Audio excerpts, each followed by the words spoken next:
All right, let's get started. Welcome to everyone for what is, believe it or not, the 20th First Amendment Salon. This is the 5-year anniversary of doing these things 4 times a year, which for Ron Collins, who is in DC, and David Scover, who is not with us today, is pretty incredible. They're my co-chairs. And we're really delighted that everybody could come. We recognize that there is a snow event in New York, which has held down attendance there, but we've got a good group here in LA and in DC, and we will forge ahead. Before I introduce our program, Ron in DC has a brief announcement to make. So if somebody could unmute him and let him talk, that would be great. Am I unmuted? You should be. Oh, yes. Well, hi, my friends in LA and New York as well. For those of you who are wondering, First Amendment News returns a week from today. It's on the FIRE website, and you'll all be getting information about it. So if you've been wondering what's happened to First Amendment News, we're coming back stronger than ever. So with that commercial plug, I turn it back to you. Excellent. We've missed it, Ron. We very much missed it. Okay. So I'm particularly very excited about our program today because I think it brings back some really fond memories of events that I was at least tangentially involved in back in the day. We are very excited and honored to have with us today Dan Bernstein, who is seated at the head of the table. Dan is the author of Justice in Plain Sight, How a Small Town Newspaper and Its Unlikely Lawyers Opened America's Courtrooms. If you have not yet had an occasion to buy and read the book, you really should. If you are here in LA and you have a copy of the book and you'd like Dan to sign it, he'd be happy to do it as well. In addition to Dan, we are really honored to have many of the actual characters in the book, and I mean that in both senses of the term, with us, most especially the unlikely lawyer who opened America's courtrooms, Jim Ward, who is seated to the left of Dan, and Mel Opotowski, who was the managing editor of the Riverside Press enterprise during this period and was the kind of head honcho from the client side on Press Enterprise too. And many other people who were involved in the case in one way or another are here, either here in LA or in DC. And I hope that during the course of the evening there and afternoon here, those folks will have an opportunity to kind of chime in and talk. As you know, for those of you who have been at salons in the past, the way we traditionally do this is there's a structured discussion between the principal attendee, in this case Dan, and a moderator, in this case me. But since we do have the honor and privilege of having Mel and Jim with us today, I'm going to mix it up a little bit and involve them in the discussion as well. The three of them have apparently done a couple of events in connection with the publication of the book before this, in which they refer to themselves as the Antiques Roadshow. And I am just neutrally reporting that. I have no editorial comment on that. Let me start by asking Dan to talk a little bit about his background. I think you may be the first person that we've ever had at a salon who is not a lawyer. And I apologize. At least speaking. You may need a lawyer. So talk a little bit about your background and then how it is that you came to write the book. Okay, thank you. Well, first of all, thank you for having me here. I feel a little bit intimidated. But I'm really honored to be here. Thank you. I was born and grew up in Denver, Colorado, and my dad was a lawyer. He was a CPA and became a lawyer in night school. And there was a time when I thought that I would follow in his footsteps, and then I took the law boards, and then I decided to pursue other interests. My brother is also a lawyer. He's a skier lawyer. He lives in Aspen. And so he kind of has that nice balance in his life. And I went to college in Colorado for a year, Colorado College, a small college in Colorado Springs. And then I transferred to Stanford University and joined the marching band, Stanford Marching Band, and minored in political science and journalism. And I got out of Stanford in 1971 and got my first job up in Salem, Oregon, for a small paper called the Capital Journal. It was, at the time, a family-owned paper. And while I was there, they were bought out by Gannett. And I think Gannett, well, I shouldn't say that. I'm not sure owns them today. I got kind of restless. This is around 1974. Between 74 and 76, I co-founded a news service in Salem, that's the capital, and covered state news, state agencies really, which weren't getting covered, for 10 or 20 newspapers, weekly sort of service. And I had hoped that that would be a statewide venture, but it didn't work out that way. And so I started looking for a job. And concurrently, I also applied to Columbia to get a master's. And about the same week, after I put a personal ad in Editor and Publisher saying, your search for a reporter has just ended, I got one response, and that was from the Press Enterprise, and came down for an interview. And Mel came down for a tryout. And Mel, I still remember, took me into his office and he said, well, we asked you down here and now we're just looking for negatives. So that was pretty encouraging. And when they offered me a job, I called Columbia and they said, well, are you crazy? Take the job. So I did, and started out as a reporter covering business and labor, and then politics, redevelopment, and wrote some editorials for a couple of years. And finally, we had a local columnist who got hired by USA Today to be their Westwood correspondent. He loved show business, and he went. He was a great man, great columnist, and there was an opening, and I applied for it, and became a columnist in 1982, and had a wonderful time. It was a great job, and retired in 2014. And just by happenstance, a couple of weeks before I retired, I was in a courtroom taking pictures like we have to do these days, taking pictures, filling the frame for a column I was going to write. And the judge, who graciously let us have her courtroom, asked what we were doing there, and it turned out that a couple of women who had been mentor-student at mock trial were going to face off before the California Supreme Court. And the judge said, well, you should do what we did in the Press Enterprise cases.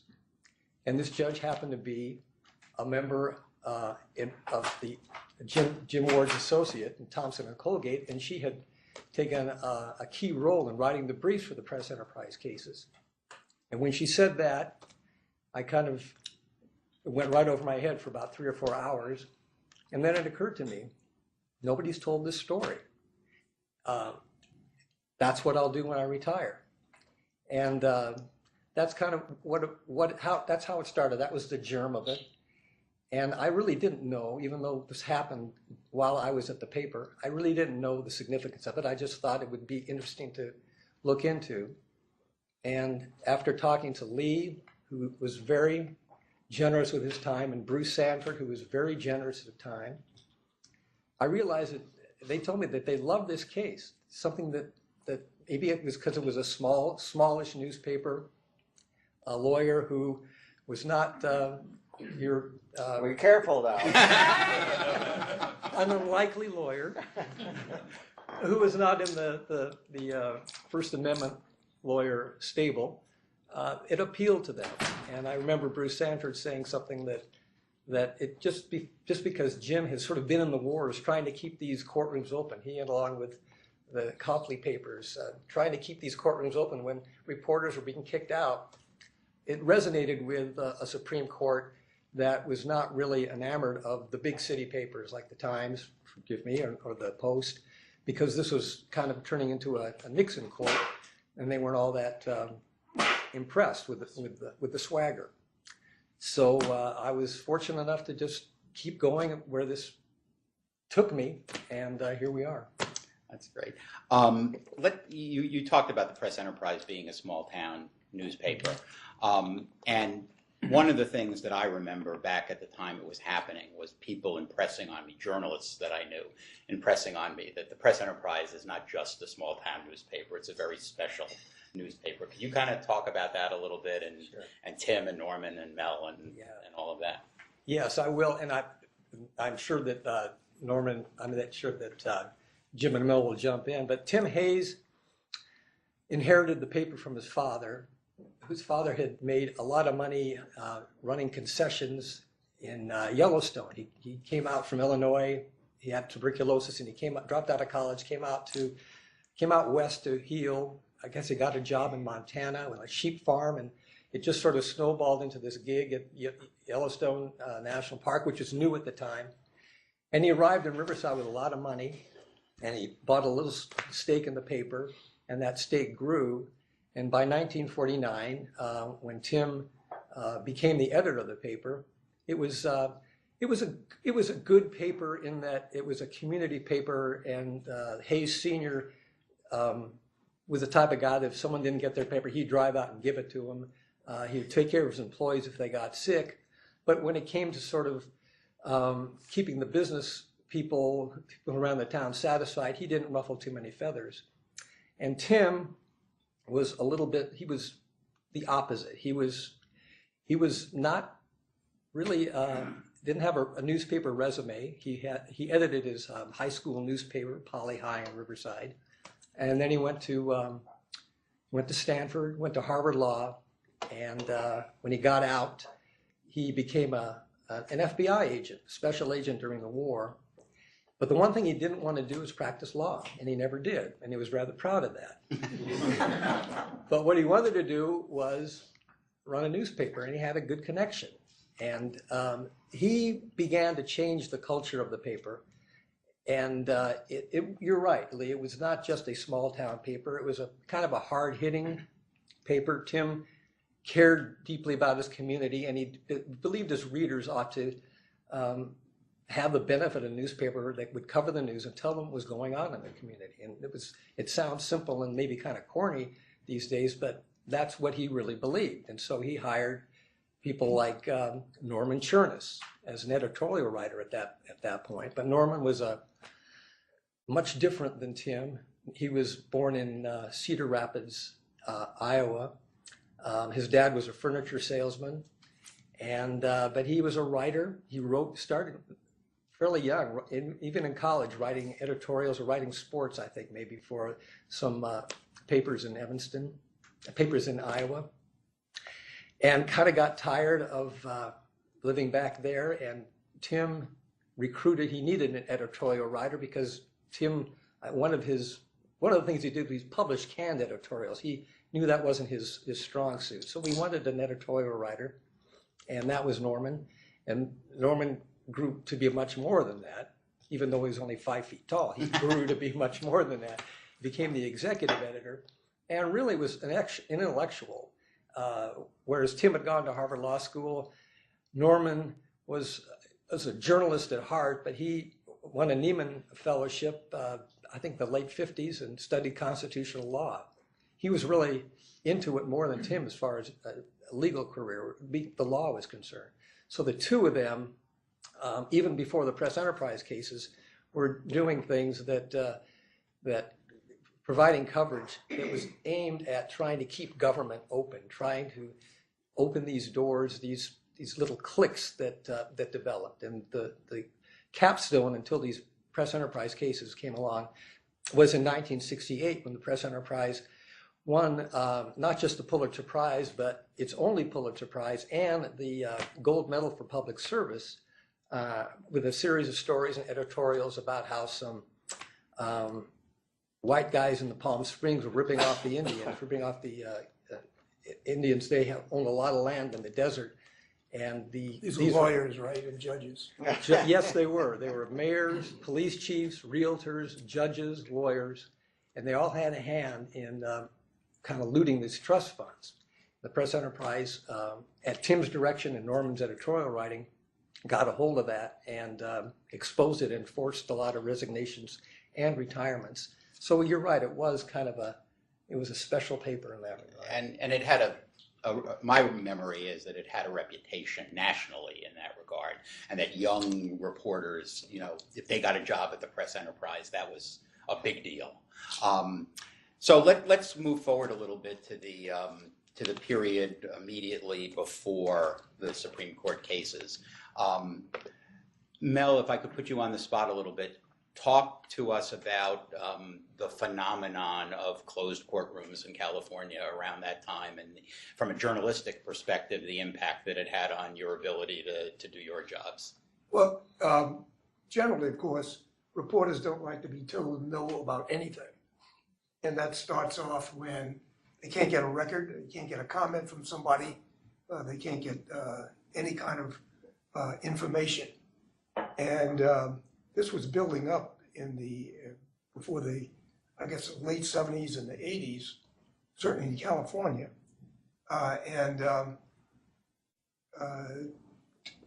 We were concerned about that. And the courts then started coming down with a series of closures that hadn't been there before. Courts before that were pretty informal.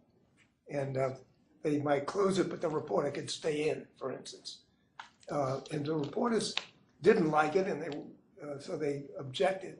And when they were kept out, and it was their way of behaving, being opposed to being shut out of things.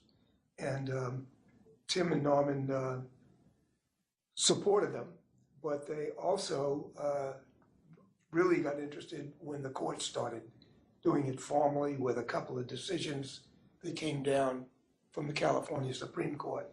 Rose Bird had one in which he had a footnote that ended up in the juries being closed, for instance, jury for the selection being closed.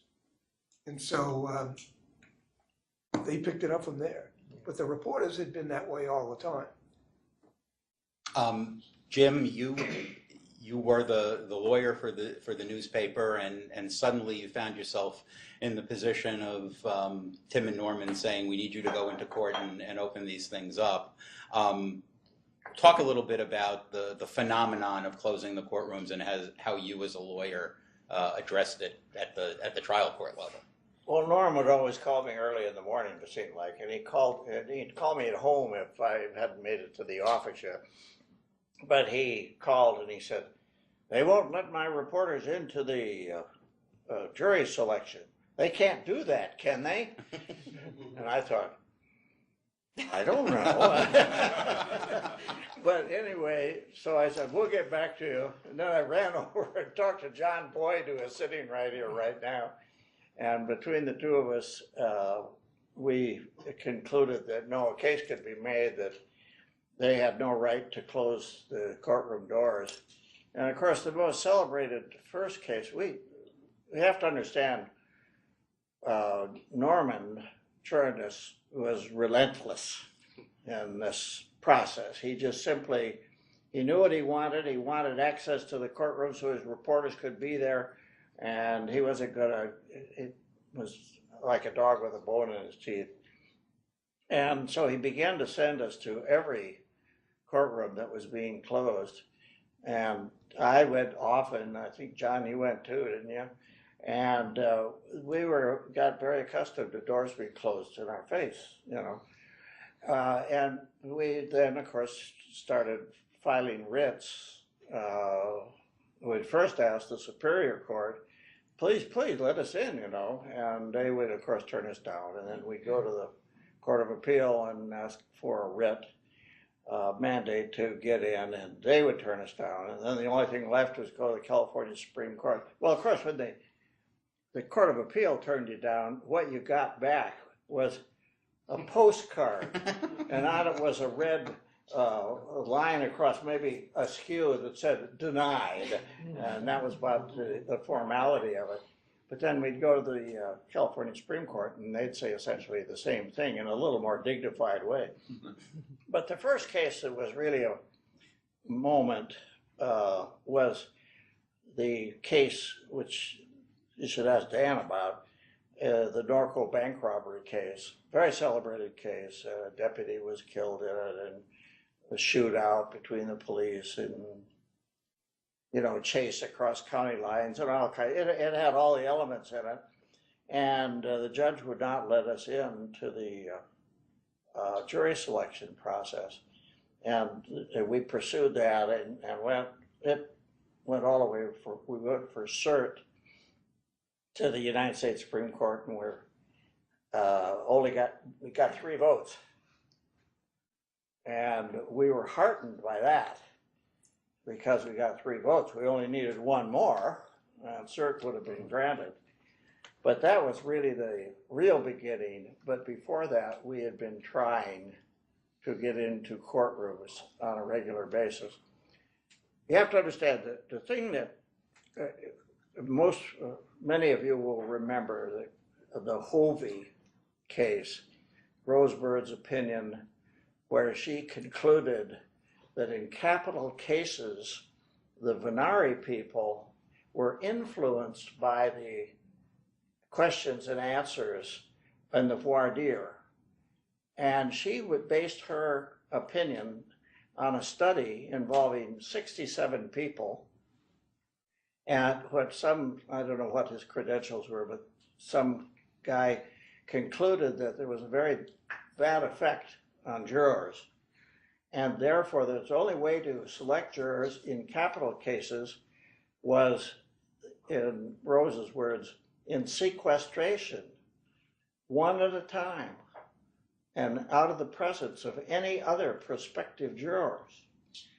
Well, the poor trial court judges got that opinion, which was very vague and very confusing, and they didn't know what to do, so they just started closing the courtroom. And that was the context in which this thing really began. And it was a result of the superior courts not knowing what to do with this Hovey decision. And so that was the beginning of it. But Norman Chernus was not having any doors closed on him, you know. And so we persisted, and then in the end we had the 2 cases that you're familiar with. And we'll move to those in a second. If I could just, Hal, I don't want to put you on the spot, but you're here. One of the things the book talks about is how it wasn't just the press enterprise and Riverside County that was experiencing these closures back then. It was all over the state, and it talks about how the 2 leading news organizations in terms of pursuing this and trying to do something about it were the Press Enterprise and Copley, and Hal, you were there then. Yeah, actually, I was at the LA Times initially. I went to Copley in 1983, which was kind of in the middle of things, but I had been working in the legal department of the LA Times from '79 on, so I was paying very close attention in that role to what was going on in the rest of the state. One of the, may not be quite what you're looking for here, but there's a suggestion in the book, or the suggestions about Jim being regarded as this not exactly world's greatest lawyer out here in the boondocks. No, that was what the title I had. Everybody appreciated it. Yeah. And a lot of us in the business at that time, and some of you in the room will remember this, were concerned about things happening out somewhere. It might have not been the boondocks. It might have been a big city like Chicago, where somebody would just go off on a tube or take a position with regard to the First Amendment that shocked and appalled the rest of us. Well, the rest of us hadn't known each other until, I would say, the 70s, when we gradually began, as more and more house lawyers got into the news business, there was a growing awareness of what was going on in the rest of our universe. And there comes one of them now. And we became concerned about making sure that if something happened in Riverside, that it didn't happen all by itself out and without any coming together, collusion, without any and so we kind of had that in mind as we looked around. Also, we kind of got bored sitting in our individual communities. It was much more fun to hang out with other First Amendment lawyers. So there was when you look back at some of the institutions that developed in that period of time, the point was to identify things that needed fixing, and courtroom access really needed fixing. And there were these cases that you beautifully summarize, I think, you present in the book. The Gannett against Di Pasquale and the other things in that limited period of time where people were pushing back for courtroom access, weren't getting it, or at least weren't getting quite what they wanted. And so the rest of us were looking for ways to make that happen. And we weren't, the moot courts that you suffered through, which I attended, were a way of helping make sure that whatever got presented at the Supreme Court had sort of been tested by those of us who were worrying about these things on a day-to-day basis. And you were a great mootee. Unlikely mootee, yeah. I've been to some other sessions that didn't go as well. You wanted to identify what the broad scope of the issues was, and you wanted to figure out how to do it right. So ultimately, there was really there were always some people out there saying, who is this guy? But most of us came to say, he's perfect. Well, I have to interrupt Hal just for a moment to say, I'm done. These moot courts were an incredible ordeal. They occurred here in Los Angeles and also in D.C.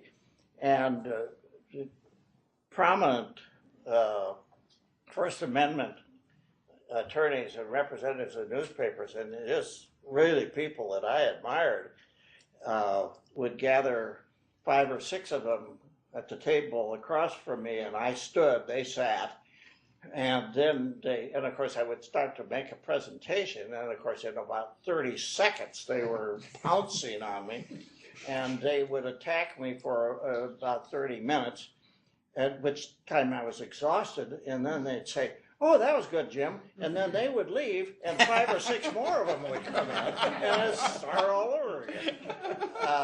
It was an incredible process. But I must say, though, that moot court proceedings prepared me so well that going in front of the United States Supreme Court was easy. Well, I should point out that I just figured this out, or we just figured this out today. We're very honored to have with us in LA today Professor Steve Schifrin, who many of you know, who is usually in New York but is here. And Steve has been a participant in these salons before, and he just happened to mention to me before the event that he remembered that he happened to be out in LA at the time and served on one of the moot court panels here in LA that mooted Jim. One of the things that made me interesting was that before, what Hal talked about, the lawyers starting to get together, the First Amendment lawyers, the editors started doing that. In fact, formed first the California Society of Newspaper Editors, and that was after the Stanford Editors Conferences. And then sitting in various bar rooms, we realized that we needed some kind of a push. And so that group also led to forming the California First Amendment Coalition to give free advice to anybody who wanted it about getting records, which was the problem then, not courts so much as records from various government agencies. That was part of the not liking to be told no, or just being stiffed. Dan, let's move forward to the first case in which the cert was actually granted. Talk a little bit about the underlying case. What was the courtroom that was closed and why? And then one of the things that Dan does really well in the book is, or two of the things. One is tell the stories of the underlying cases so people understand what was at stake here and why they were deemed to be worth fighting to get access to. And the other is he, went and rolled up his sleeves and went to the Library of Congress and looked at all the justices' papers and figured out what happened inside the Supreme Court to the best that you can. So talk a little bit about what the first case was all about, and then how it is that in this case there were 4 votes for cert instead of just 3. Okay. Well, the case itself, and as I wrote this, I always wanted to come back to the fact that even though this book was going to be largely about these very important principles about access and privacy and people's confidence in their judicial system, all of that discussion wouldn't have taken place in this context without these horrible crimes and these people who lost their lives. And the first case where the press enterprise was successful in getting a case heard before the Supreme Court involved a high school sophomore named Susan Louise Jordan. And she was on her way to school along a beautiful avenue in Riverside, Victoria Avenue. It was an avenue that was lined with orange groves and lemon groves and palm trees and eucalyptus. And she walked to school, and after dropping off her brother and sister at elementary school, continued on her way and never made it. She was dragged into the orange groves and raped and murdered. And later that day, when her father and friends were fanning the neighborhood because she hadn't come home from school, her mother got a phone call. The phone rang in her home, and the mother picked up, and the person on the other end of the line said, your daughter isn't home from school yet, is she? And Mrs. Jordan said no. And the caller said, you'll never see her again. You can find her body in the orange groves. And so that was just a chilling episode, and it kind of embedded in people's memories at that time. So the gentleman was arrested, Albert Greenwood Brown Jr., and charged with murder. And this was a death penalty case. And it was a death penalty case in the context that Jim described, the Hovey decision, where the California Supreme Court said that jurors should be in the death qualifying phase of voir dire. Jurors should be questioned individually and in sequestration.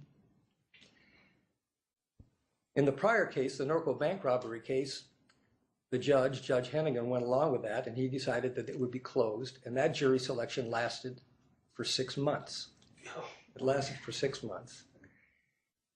And I think it was either the California, it was probably the California Supreme Court, they decided not to honor the press enterprise appeal, but their order came down that, all right, jury selection can be closed, but you have to release the transcript before your first witness is called. So now fast forward to the Susan Louise Jordan case. And once again, there was the debate about whether this should be closed. The debate was really between the newspaper and the court. The prosecution and defense both wanted the jury selection closed. The judge went along with it. It was closed. The defendant was convicted of murder and sentenced to death. And the judge, Judge Mortland, did not release the transcript. He sealed the transcript permanently. So once again, the press enterprise decided that they would appeal this. If I could just interrupt for a second, how long was jury selection in the Brown case? It was about 6 weeks. It wasn't quite as long. I think 40 some odd days. An all-white jury, an African-American defendant, an all-white jury that was picked in secret, basically. So the press enterprise went through the drill again of appealing up to the state courts and was shot down, and once again appealed to the U.S. Supreme Court. The clerks got involved, and this is kind of one of the interesting parts of the story because of the access to the judge's papers at the Library of Congress and also in Justice Powell's case, Washington and Lee University. And one thing I should say to clarify, I didn't go to the Library of Congress myself because I'm on a fixed income, but I did find a great freelancer who was able to get into those files and she sent me virtually all the material that I had. I found a couple of other things. But the clerks at that time were not too crazy about the Supreme Court taking this case. They thought the justices maybe should let it pass. But they did say that if there was a problem at all, it was that the transcript, in this case, had been sealed, whereas in the Norco case, it had not. It had been unsealed. And so when the first vote came around, even though the Press Enterprise got 3 votes the first time, they only got 2 votes this time. And they need 4. But Justice O'Connor said she wanted to think about it for a while and asked them to relist it, which they did. And a couple of days later, she said, yeah, I want to hear this case. Justice Blackmun, I believe, passed. He didn't vote the first time around. But his clerk urged him to kind of, don't say you want to hear the case, but if 3 other people want to hear it, why don't you be the 4th? And so that's what happened. That's how they got the 4th vote. And then it went on to the next level. So cert's granted, and those of you who practice in this area know that in rapid succession, we went from Gannett to Richmond newspapers to Globe, and then suddenly, within a space of like 5 years, we have this case, Press Enterprise 1, and the Press Enterprise was represented by this country lawyer named Jim Ward. Jim, No. I wanted him to add in there unlikely and handsome. I assume that at that point there was absolutely no effort by anyone in Washington, D.C. who purported to be a First Amendment Supreme Court specialist to take the case away from you, and you just waltzed into D.C. Such a thing would not happen. No. But what happened, and how did you keep the case? Well, what happened was that Tim Hayes was a very loyal person, and he said, "No, I'm going to stick with Jim Ward." And although entreaties were reaching him to, that you have an unlikely lawyer, hire us because we're likely lawyers. We're among the elite here. Tim just said, nah, we're okay. Bless his heart. And it was interesting about Tim. He had a law degree, of course, never practiced law, as Dan said. But I tried to have Tim come sit with us at council table. He wouldn't have anything to do with it. Remember that, John? Yeah. And no, wait. And so then I said, well, sit in the front row with our families and stuff. Well, I didn't want to do that. In fact, he ended up sitting in the second case back in the area where the families of the Supreme Court and Sandra Day O'Connor's husband was there sitting with him. But he wanted to be obscure in a way, and those people sit in a sort of a screened off area that you can't see if you remember being there in the court, off to the left there.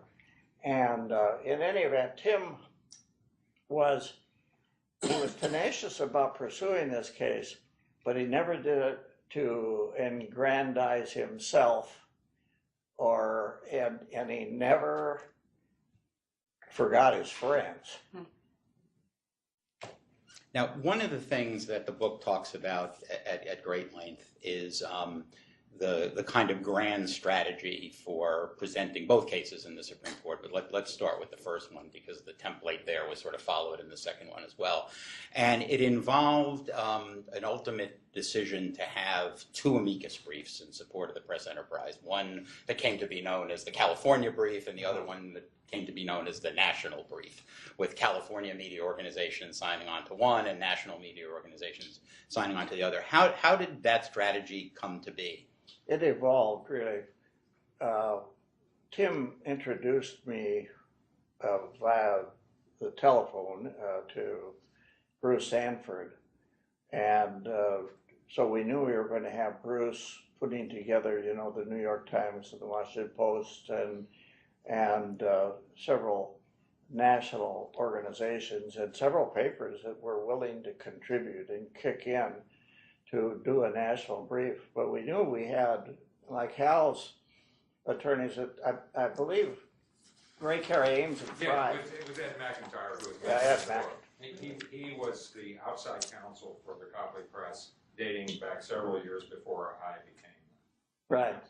But so we had a good core of both state attorneys, First Amendment lawyers, and people vitally interested in the state of California, and a great core of people interested nationally. And as I say, it just evolved. I don't know whose idea it was. I know I worked a lot talking to a lot of people. There was even another organization that was formulated in the East, and they put together a small group, and they wanted to write a brief, and I called them and told them, no, don't, because you're interfering with the national brief. And then we had, oddly enough, we had amicus briefs from, it was incredible, the district attorney, the ACLU, the State Public Defender's Office, and God knows how many other disparate organizations and groups that we put together. I was on the phone for hours doing that sort of thing. In fact, one group would say, why in the world did you get them to do an amicus, you know? And so there was a lot of discussion and dissension as to who should file briefs. But whatever we did, it worked. Certainly did. As those of you who are students of this know, of course, that the Supreme Court now speaks about and all the courts speak about the First Amendment right of access to judicial proceedings in terms of experience and logic, and experience means history.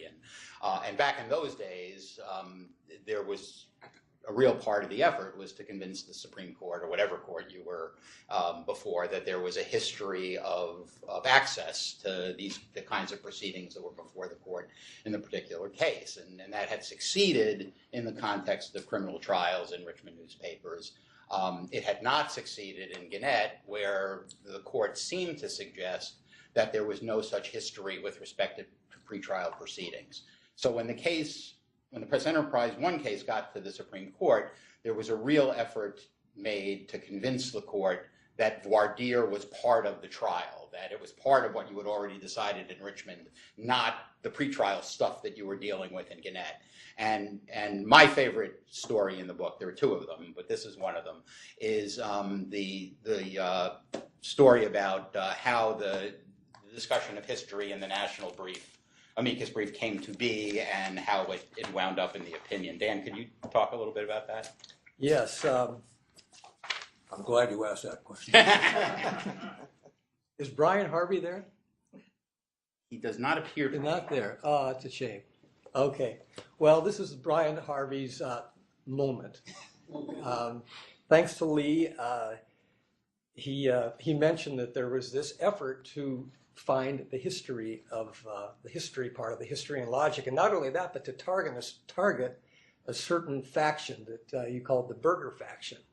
Not that he knew who was in the Burger faction, but there was a Burger faction because the Chief Justice was a devotee of history.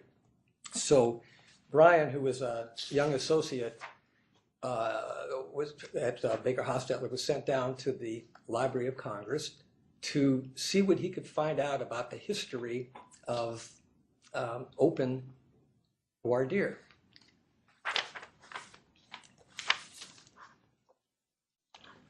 Harvey worked backwards, scouring early U.S. Supreme Court rulings for names of reports that provided decisions and transcripts of trials that had taken place in the 1600s and 1700s. Then he went to the database, the card catalog, and identified the books that contained the reports he was looking for. Then he asked the library staff to bring him what were, quote, essentially random volumes, unquote, from the stacks. They arrived in what looked like grocery carts, filled with big, thick volumes over 2 feet long and 18 inches wide, quite theatrical in their appearance. This is Brian's description. The massive works reminded Harvey of, quote, the kind of things you would see in engravings of Scrooge and Marley. They were law reports, reports of trials from the Old Bailey, the English court. They weren't kept in any secure room or properly dehumidified space. You'd pull them up and open them up and read the reports, and dust would fly and bindings would become injured. As Harvey pored over the reports from the Old Bailey cases, decoding words where an S looked like an F, he began to realize that he was onto something that might interest Chief Justice Burger and the so-called Burger faction. From Harvey. It just became apparent that the public was there in the courtroom. During jury selection in Harrison's trial, which occurred in 1660, the defendant kept challenging one prospective juror after another. When the 10th prospective juror got the boot, the court reporter wrote, "Here the people seem to laugh." That, said Harvey, suggested that this was a very public place. Jury selection had been open since at least the 17th century. Harvey had found the smoking gun. And that passage from Harrison's case was cited by Chief Justice Burger in saying that voir dire was part of the trial and that it had been traditionally open and was part of the rationale for the case. And I used to teach, up until recently, I taught a course at Georgetown Law School, and I would spend a day talking about the press enterprise cases, and I would tell the Brian Harvey story and another story we'll get to in a few minutes as a way to encourage young lawyers that they can really make a difference from the very beginnings of their career. One thing in the first press enterprise case that was significant, I thought, was that while the other cases, especially Richmond newspapers and Gannett, had focused on the tension between the First Amendment rights of the press and public on the one hand and the fair trial rights of the defendant on the other, there was a wild card in this one, which was the privacy rights of the prospective jurors. Jim, you want to say a word about how you wrestled that to the ground? Well, we recognized it as an issue because it had been raised by county council in the early pleadings. But we obviously were not very comfortable with it. We didn't really want to address it nor go off on that, what we considered to be tangent. So we were going to downplay it, but then we drew a conscious decision that we had to face it. And this brought the ire and the horror of a lot of our brethren, so to speak, in the East Coast, who says, "You're crazy." That, well, some of them here in California and Sacramento as well, but they said that privacy issue will sink you. You will die. And but we forged on, and we raised the issue, but tried to, in effect, say to the court, okay, they raised it, but it's not important, just ignore it. And that's kind of the way we wanted to handle it. It isn't as simple as that, but that was more or less the way we went. And in the end, that's the way that it was treated. Burger, of course, in Press Enterprise 1, pronounced something of a right of juror privacy, but he didn't elevate it to the level of a constitutional right, nor did he speak to it in any way that it was given any, credence in the case. And the bottom line was, he says, well, if there are privacy issues, let the trial court judges can take care of it. And of course, Joseph Peter Myers, who was Brown's attorney, sniffs at that. But bottom line was, I cough. I cough, yeah. But that's the way Burger approached it. And interestingly enough, years later, when I became a trial judge, and I impaneled many jurors, that's the way I handled it. If jurors had a problem, I said, "Oh, okay, Mrs. Jones, but step into my chambers and we'll talk about this." And we would handle it privately, and if she had a legitimate problem, I'd excuse her. or I'd let the attorneys excuse her. Now, not all judges may have done it that way, but that's the way that Burr suggested that it could be done. But that was the 800-pound gorilla in the courtroom, was juror privacy. We really worried that it was going to divert the court from the fundamental issues of access and the First Amendment right of the press and public to access to voir dire. We were afraid that it'd be diverted off there. I want to just spend a minute talking about the oral argument before the Supreme Court. Now, this was your first argument in the Supreme Court. Talk a little bit about what that was like, but I'd specifically like you to talk about your interaction with Justice O'Connor, because that's a really fun part. Yeah. No, but as I indicated earlier, because of people, a couple of whom are in this room right now, putting me to the test in the moot court process, I was well prepared. I think there were no questions that the United States Supreme Court brought up that had not already been pounded on me in these moot courts. And it was a very effective process, and I can't claim credit for it. It was, guys like you, Lee, and Bruce Hadford and others who put it all together and orchestrated it. It was a wonderful thing to do for a counsel. But you mentioned the Sandra Day O'Connor thing. That's jumping slightly ahead, but and one of the things that was pounded into my head by the experts as we did the moot court thing was, don't ask for too much. Just ask for a limited amount. Don't ask for too much. Okay, don't ask for too much. And so then, lo and behold, I get in there, and one of the most interested justices is Sandra Day O'Connor. And bless her heart, I got to know her well after this, but she had sort of a schoolmarm approach from the bench that was a bit intimidating. John is smiling because he remembers. And she would go, well, now, Mr. Ward, are you saying that? And then she would ask me about some extreme position.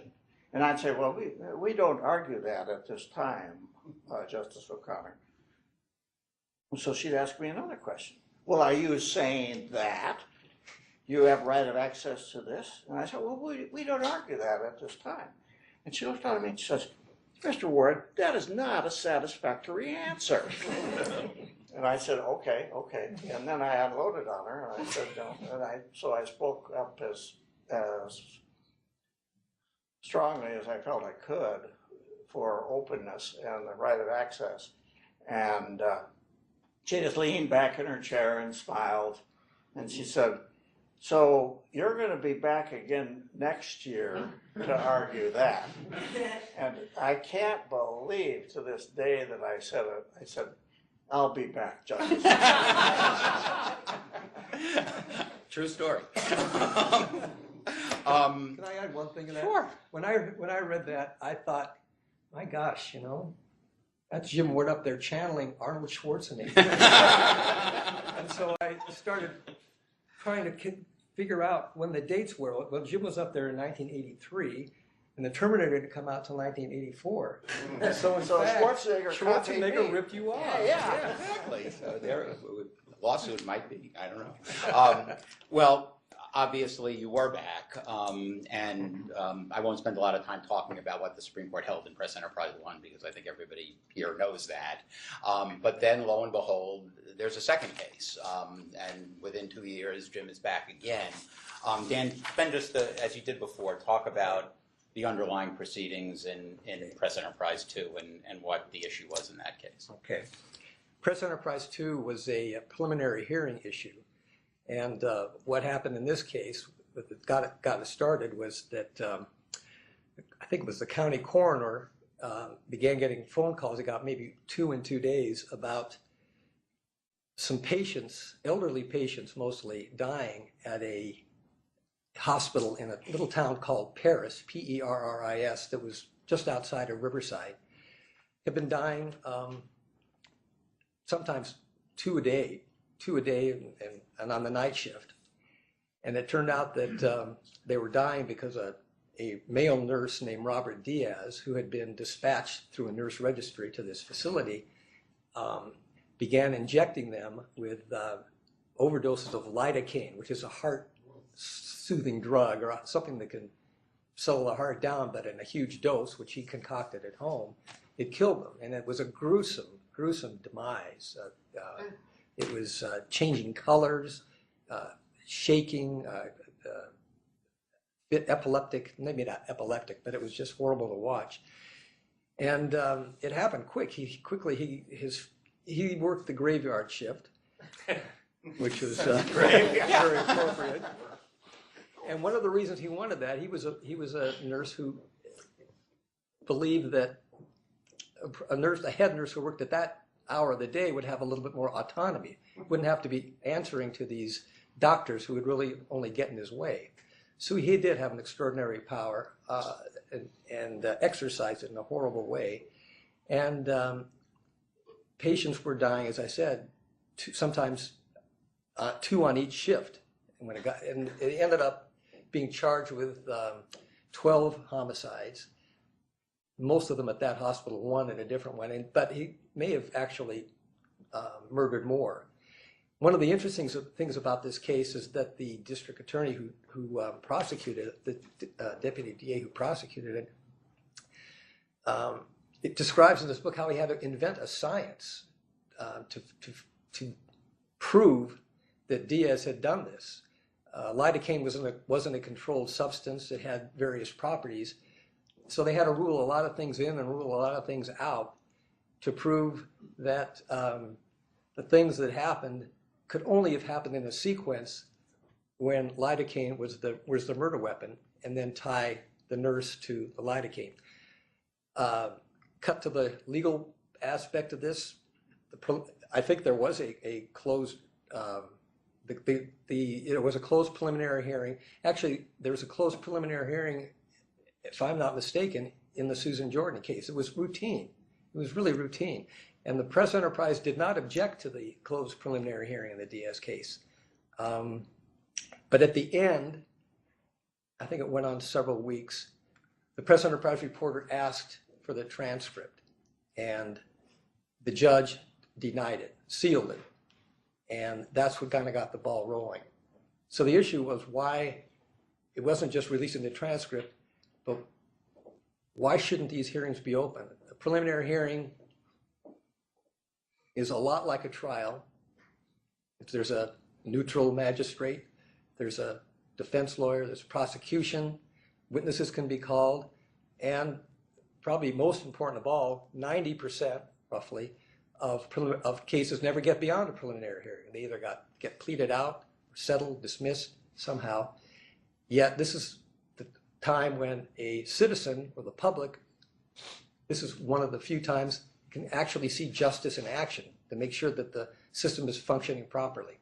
So that was the basis of the press enterprise's appeals. Now, from a legal perspective, what was interesting once the Supreme Court took cert in the press enterprise case, in the second case, was that here Jim had just been very successful in convincing the Supreme Court that voir dire was part of the trial. So this was just an extension of Richmond, meaning that trials were historically open to the public, and this was part of what was historically open to the public. To now, you really had to come face to face with the Gannett decision, in which the court had effectively said that there is no history of openness to preliminary hearings. And just in the interest of time, to speed up a little bit, one of the real challenges was to try to convince the Supreme Court, well, no, in fact, there was a history of openness to preliminary hearings, at least of the type that California had, which was an adversarial proceeding with a judge where witnesses were called and rulings were made and that sort of thing.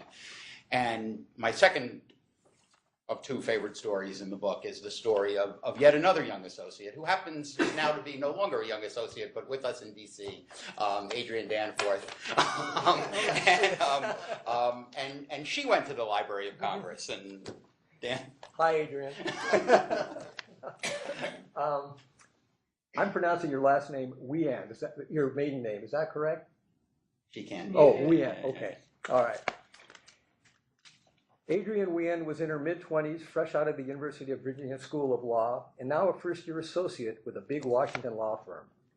Baker and Hostetler was paying her a lot of money, and like a lot of new lawyers, she was feeling a little insecure, quote, worried about whether they made a mistake by hiring you. One day, the firm's heavyweights told her, go start digging. What was I supposed to do? Research. See one thing, go to the next thing, and go to the next thing. They had this historical angle from the start. They wanted to add something that somebody else was not going to come up with. That was the plan. It was a typical assignment for someone with her modest seniority. Adrienne says, you go off on these wild goose chases because the senior attorneys don't want to spend money on somebody who bills at a higher rate. Off we went to the Library of Congress where, quote, Lexis was just getting going, but you didn't really trust it. Back then, the belief that there was no substitute for just rolling up your sleeves and getting in the books. Every day for a week, she rolled up her sleeves and sat on the floor pulling out books, convinced she wouldn't find anything.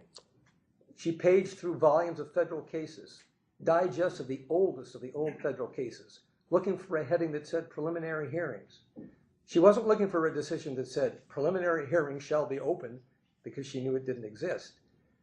But she came across a trial that caught her interest. The 1807 treason trial of Aaron Burr, Chief Justice John Marshall presiding. What caught her eye was, quote, just an observation, just background information, unquote, about the preliminary hearing Chief Justice Marshall had convened to determine whether probable cause existed to charge Burr with treason. The court reporter gave this account. At 10 o'clock, Marshall, Chief Justice, took his seat on the bench in the courtroom, which was densely filled with citizens. On the suggestions of counsel that it would be impossible to accommodate the spectators in the courtroom, the Chief Justice adjourned to the hall of the House of Delegates. It was kind of a fluke, she said. It was her aha moment. She felt that jolt. In the earliest days of the Republic, these preliminary hearings were presumed to be open. I wrote it up in a memo and remember everyone being excited about it. I remember getting a pat on the back. I surprised myself. I wasn't really sure what I was doing. We found the needle in the haystack. Now, one of the interesting things is she could have saved herself an enormous amount of time in a law firm, all that, those booked hours, if she had talked to Jim, who covered that trial.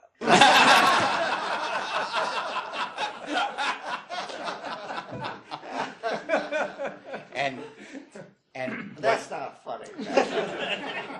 what Adrienne didn't know when she found it, which is also recounted in the book, was that Chief Justice Burger was an Aaron Burr fanatic, and in fact gave a after-dinner speech at judicial conferences all over the country in which he talked about the treason trial of Aaron Burr. And of course, you know, there is much discussion in the opinion of Press Enterprise too about the Aaron Burr treason trial and the history of openness of preliminary hearings as conducted in the United States. So I used to tell that to my law students too. So Jim, before we open it up for questions, let's talk about the oral argument in Press Enterprise 2 and your return engagement with Justice O'Connor.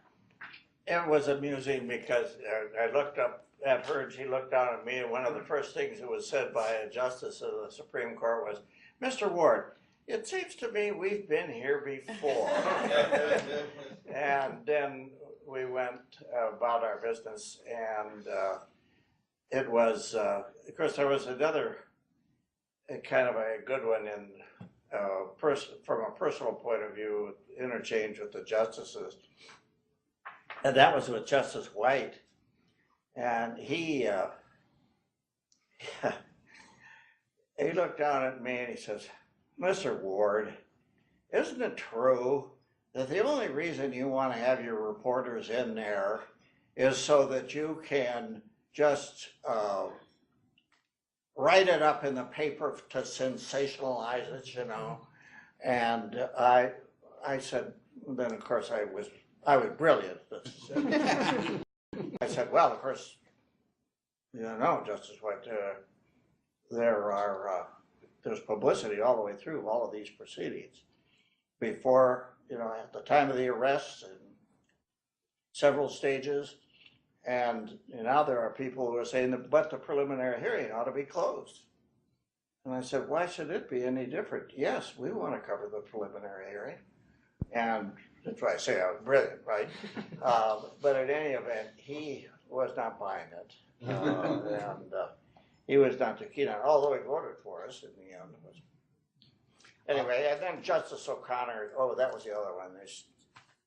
Justice O'Connor, once again in her infamous schoolmarm fashion, looked at me and said, well, Mr. Ward, are you going to argue that you ought to have right of access to the grand jury?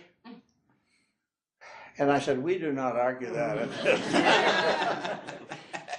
To which she says, well, are you going to come back next year? And I don't know why, but I got cautious at that point, and I equivocated. I forget what I said exactly, but I didn't pull an Arnold Schwarzenegger. And we all, of course, know that was a brilliant move because Press Enterprise 2 came out the way it did. Before I open it up for questions of Jim or Mel or Dan and any comments that anybody wants to make, I did want to say that the significance of Press Enterprise 2, both Press Enterprise cases, obviously continues to this day. David Bodney, who is here somewhere, was in court this morning in Arizona arguing and citing Press Enterprise 2 to a court successfully. And Steve Zansberg, who is over here, currently has a cert petition pending before the Supreme Court in a case called Colorado Independent versus District Court, which is scheduled for conference this coming Friday. The entire argument of which is the Colorado courts purporting to hold, despite the Press Enterprise cases, that there is no First Amendment right of access at all to judicial records. We'll see whether the court takes those cases. Anyway, opening it up to comments and questions, Mr. Fusen. This is the complete part of the picture that you are somewhat quiet about. There are a number of the children of Bruce Sanford in the room and in the other room. You were, at that time, playing a very significant role in putting together the national briefs and making this package work so that Jim got the kind of mooting he needed. And you were doing that under Bruce's aegis. I'm the founding member of the Bruce Sanford Alumni Club. I clerked, but I didn't get a job. Baker and Hostetler. A couple of you managed to come along later. We were still in Cleveland at that point. And I forgive Bruce for the fact that I didn't get a job there because he got me ultimately to San Diego. So I can't really complain about not being still in Cleveland. But what you and over a period of time, people like Jim did working with Bruce in that stage was absolutely critical to how we got those decisions. Oh, thank you so much. And what's followed since. So thank you. Thank you very much.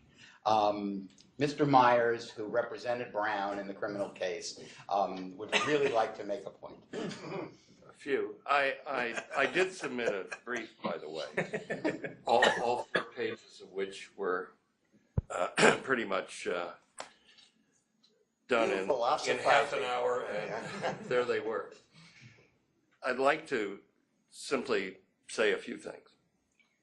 To the ladies and gentlemen in the room and rooms, have any of you been the victim of a rape? That's the kind of question you get in the kind of case we had. You don't have to answer, but some might not want to answer.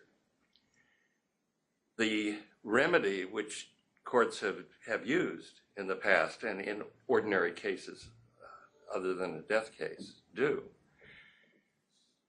will say, if you have trouble with a question, and they're there with 12 jurors usually, and more in the audience, rather than one by one, is to say, you can speak to me in chambers. And I doubt that anyone asked that question who has a problem says, well, I'd like to speak with you in chambers, Judge. It's not really a remedy. Either the person answers truthfully if in fact that situation occurred, or more likely does not answer truthfully. There are things that when people are asked, that's the juror privacy. And that's the problem that the court had to deal with. Death qualification in and of itself was to make sure that no one got on a death penalty case jury who would not apply the death penalty under circumstances that others would. So if it was absolutely out of the question, they would never execute Adolf Hitler, they were disqualified from being on that jury. So that was the original reason, because in the late 70s, we did not have a death penalty in California. It was revived then. And so death qualification was done one by one by one, but it was to make sure the prosecutor had either a fair or perhaps unfair advantage. In our case, the one by one questioning of jurors occurred because Judge Mortland decided if we were going to be going through the death questions, in order to save time, we would continue on and ask the prospective jurors questions that we would ordinarily ask in the case, which, as you know from the description of the case, was utterly horrifying. Having to argue at the conclusion of the guilt phase that Susan Jordan had died before the sexual activity occurred, and not having the jurors leap over the bar and stab me with pencils was a win, because it was that bad a crime, and the exhibits were bad. The exhibits, by the way, from the preliminary hearing in that case were sealed, so the press didn't get those. I'm not sure whether the press in the preliminary hearing in the Brown case was or was not there. But Mr. Brown had a previous conviction of rape, had been out of prison for 6 months when this incident occurred, and the evidence was overwhelming. So that's the kind of question that one has to ask in these cases, and that's the problem that jurors face when they're asked those questions. And I can say, I think, pretty well that in all of the cases I tried, and certainly in the criminal cases, including another death case, the jury in the Brown case told us the truth. We had people say things that they would introduce by saying, I've never told my husband this. Or in one case, a juror who said, our daughter came to us and said that she had been raped by a black man. We did not believe her.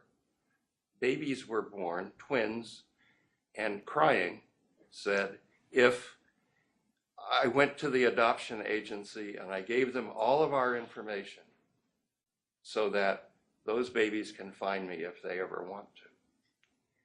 Those are the kinds of answers I don't think we would have gotten if we had even 12 jurors sitting there, much less not assuring them that their answers were confidential, so that we would get to the truth, so that Mr. Brown would have a fair trial, despite having a kind of strange counsel appointed in it.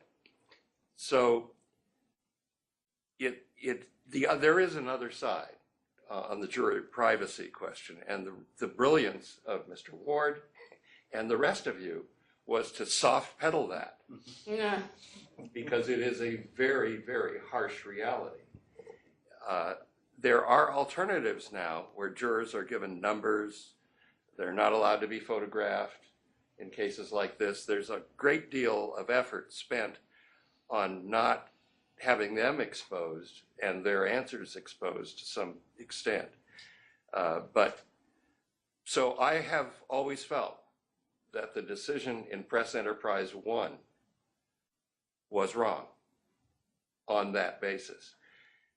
There is a thing in physics, quantum physics, that says there's an observer effect, that things are different even in a science experiment, even when it's throwing electrons through slits to see whether they behave as particles or waves, that when they're observed, when the scientist is there, they all appear to be going through as particles or waves, but not both.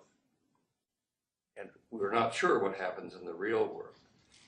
In training dentists, instructors go to watch the dentist practicing. They behave differently according to their educators. Human beings act differently when they're observed than they do when they're not observed. And when they're observed by the press, I think even more. So that's the defense in a criminal trial response. As far as what the public should hear, it's really everything. But by making the observation, by having the reporter there, there is a real risk that you will get a jury that is not, they will be hiding things. As John Hinckley's jury did, no one asked whether they had a relative in a mental hospital. And one of the jurors in that case did. So I leave it to you to think about those things, despite the fact that the gentleman who always has his license plate, signs on the law, world's greatest attorney, is very close to that, and certainly was in this case. But it was an interesting experience, and I can tell you that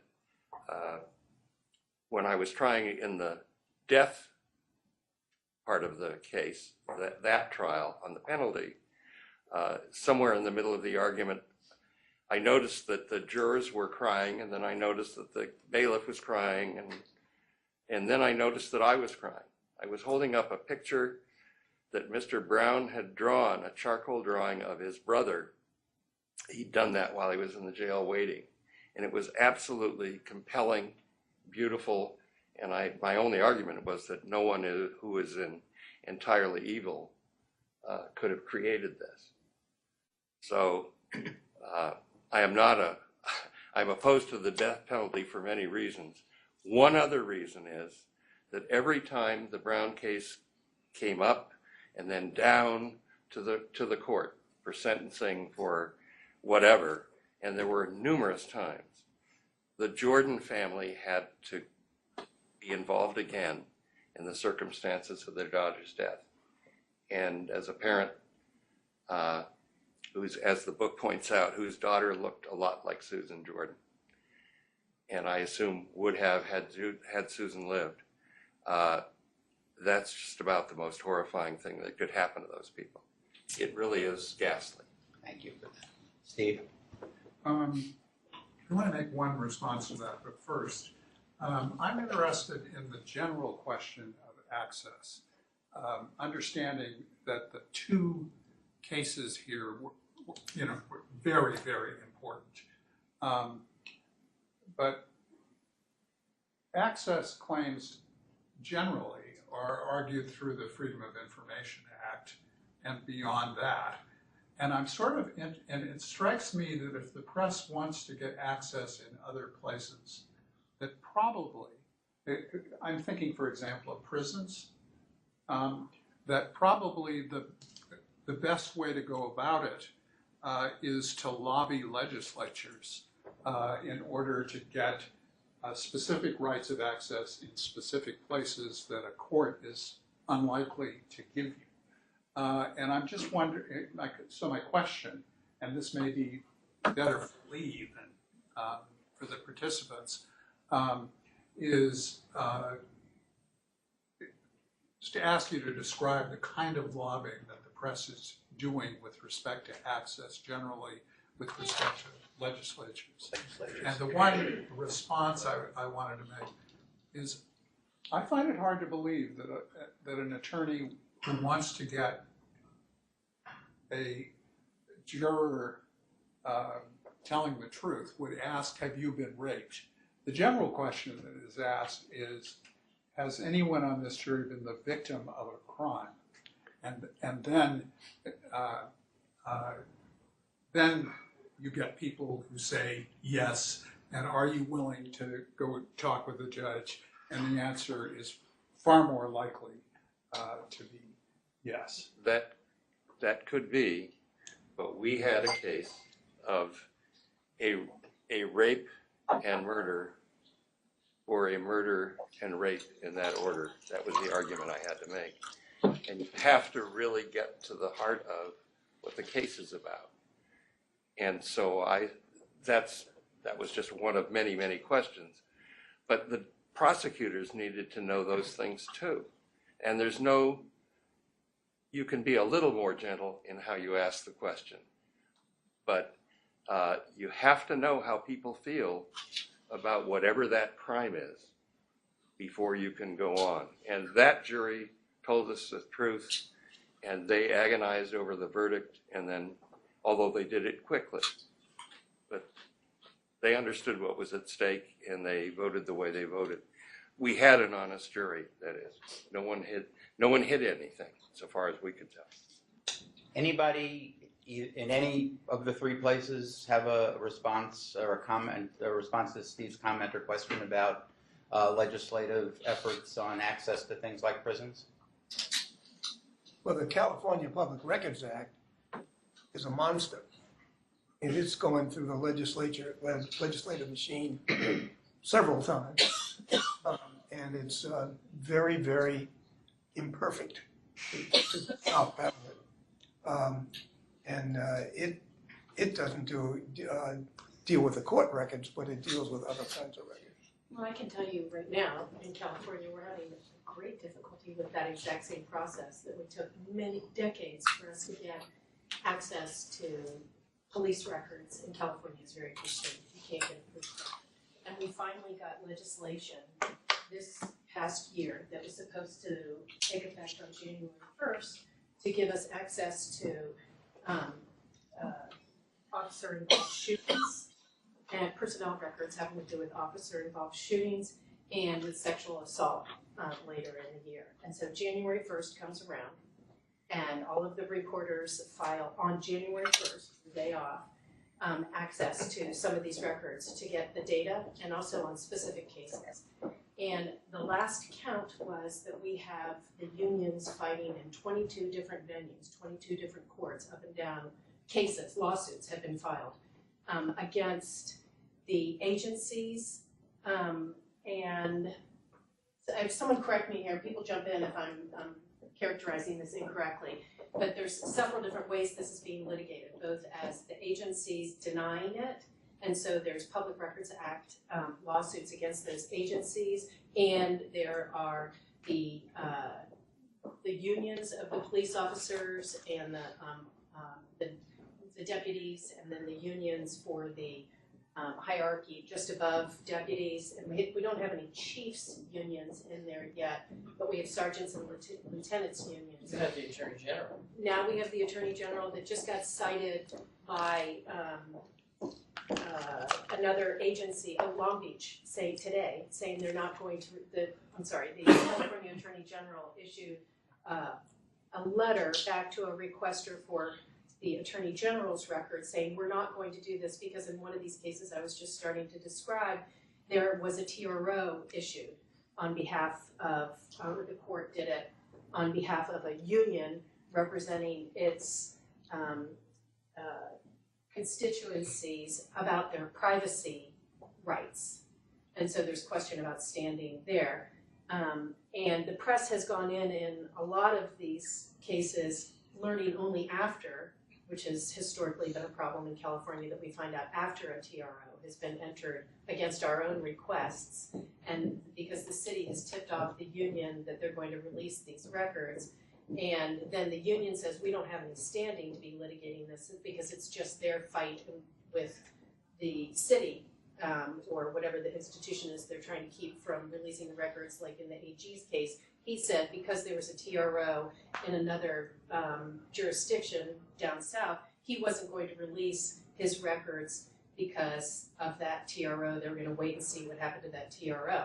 Meanwhile, his letter got cited by Long Beach for not releasing the records that my client had asked for from the police agency in Long Beach. And so, and then in Ventura, the court just entered a preliminary injunction. First it did the TRO, then it now has entered a preliminary injunction because nobody contested it there. The union went in and last week when we were in LA Superior Court and we were arguing against one union, and then there's another case with another union that's going to get not consolidated but got heard by the same judge. The judge asked the representative for the sergeants and lieutenants union who had filed a lawsuit 6 days earlier, and we didn't know it, to come up to the table to talk about calendaring, hearing her case. And so this is I'm trying to summarize a complicated situation here, which is to say, we got the legislation passed after decades and decades of having difficulty trying to get anything past legislators who want to have law enforcement agencies backing them in their elections. And we're very timid with respect to law enforcement representations that their security would be dreadfully affected if records were opened up about their personnel records. And so we were able to get it after all of these things have happened across the country in the most extreme instances where there are substantiated cases of abuse, either shootings or abuse, sexual abuse, that we would be able to get those specific records and pry them loose from the Pitchess statute procedures. And what we have found is either in December, some cities and municipalities or agencies are destroying those police records before they became available on January 1st. Or when we got our request in on January 1st, there is a race to the courthouse for either filing a Public Records Act request for non-compliance by the agency and or unions coming in without telling us, trying to obstruct our access. It would seem that retroactivity for law is something the legislature would have wrestled with many times before. Well, And that's so their why big didn't we do it in this case? Well, they did. And actually, I like to say that that's really not a concept that should be applied in this situation because those records exist in their files right now. And we are asking for those records. And whether the record was created on December 31st or January 1st, it doesn't matter when the substance of the facts contained within that document occurred. If the document exists as of January 1 in the files of the agency, then the law applies and they should be presumptively open, and the burden then shifts to the opposer of disclosure, and they have to then go through all of the appropriate exemptions that they need to not provide that pursuant to this procedural law that the legislation gave us as of January 1st. But it wasn't explicit? It was explicit. They had that same lobbying both in before the legislature, the unions did, that this was a retroactive application of the law, and they also made it to the Governor Brown. Both of them were rejected, and the law was put into place. They lost twice, and now they're trying it in front of the third branch. I have a question. Hold it. Time out. We have very strict time limits here at the First Amendment Salon. That's okay. One of the beauties of this format is that after this formal session ends in about 30 seconds, folks are free to continue to talk amongst themselves, and all three venues. For folks who are in LA, there will be a reception just outside these doors in which this conversation can continue. I would like to very much thank Dan and Jim and Mel and the other people who were involved in all the press enterprise litigation for participating in this. I don't know about the rest of you, but I had a ball. The next Salon will be on April 24th. It will be held at the University of Maryland at College Park, where the Dean of the Merrill Journalism College, Lucy Dalglish, will be interviewing David McCraw, the Deputy General Counsel of the New York Times, on the publication of his new book, which will be out by then. So we hope that you can all attend that, except for the people in LA who unfortunately cannot unless they fly to DC. In any event, join me in thanking Dan and